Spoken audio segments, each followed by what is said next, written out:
This is a white sapote fruit.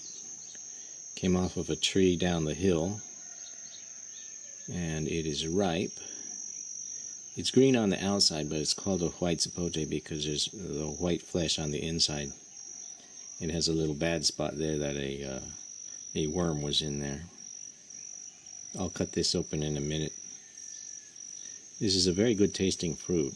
The white flesh inside, it has the consistency of a pear, but the flavor, kind of a vanilla-like flavor, or even with a hint of coconut.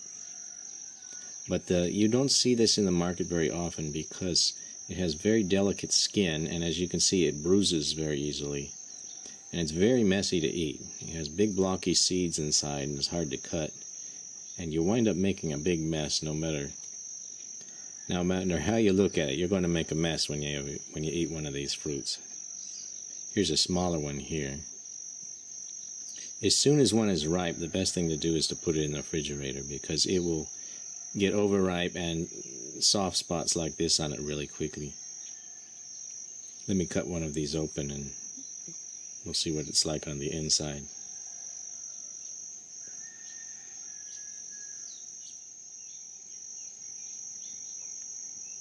Here's the inside of the white sapote fruit with the pear-like flesh.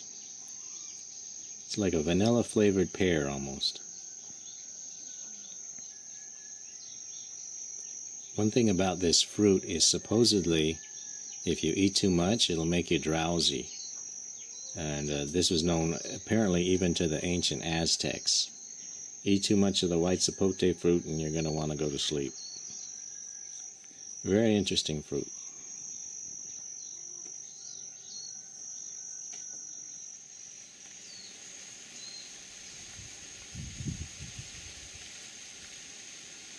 You viewers who've been watching my other videos will recognize what tree this is.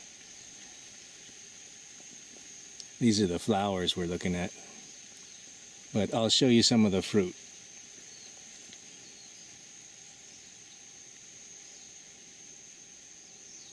There, you should recognize that if you've seen my other videos. I didn't come here to look at this tree. I actually came here to look at the one next door.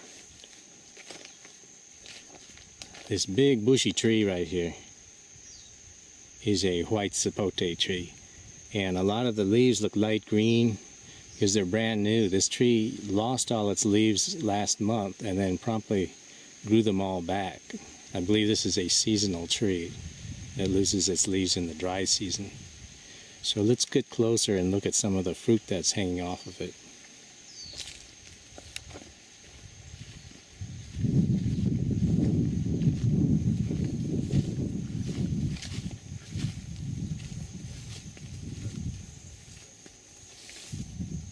You can see this white sapote fruit here. It has insects all over it. One of the problems with picking this fruit, waiting until it's ripe, is the skin is so thin on the fruit that the insects will be all over it. So you really have to pick this prior to it getting ripe. As soon as it feels slightly soft, that's a good time to pick it.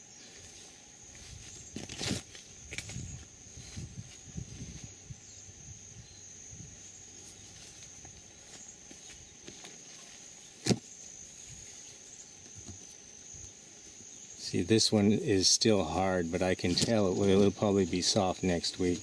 So I'm going to take it right now. It already, you can see, has some little splits in it.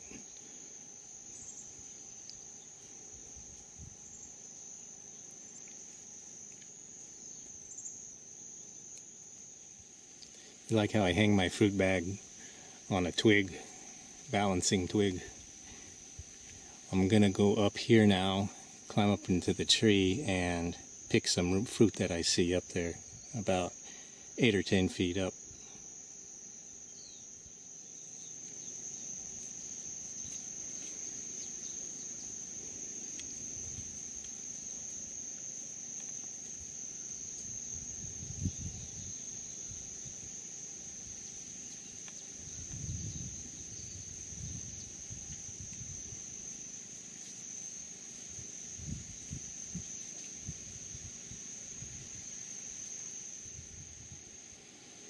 This one is perfect.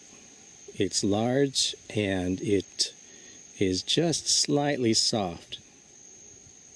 In 2 or 3 days it'll be fully ripe. But as I said earlier, you're going to want to ripen this on your kitchen countertop. If I left it on the tree any longer, the insects would start chewing on it. A really nice thing about the white sapote tree is when it bears fruit, it'll bear a lot of fruit. Just remember though what the Aztecs said. If you eat too much of this fruit, you're going to get drowsy and you're going to want to go to sleep. The white sapote.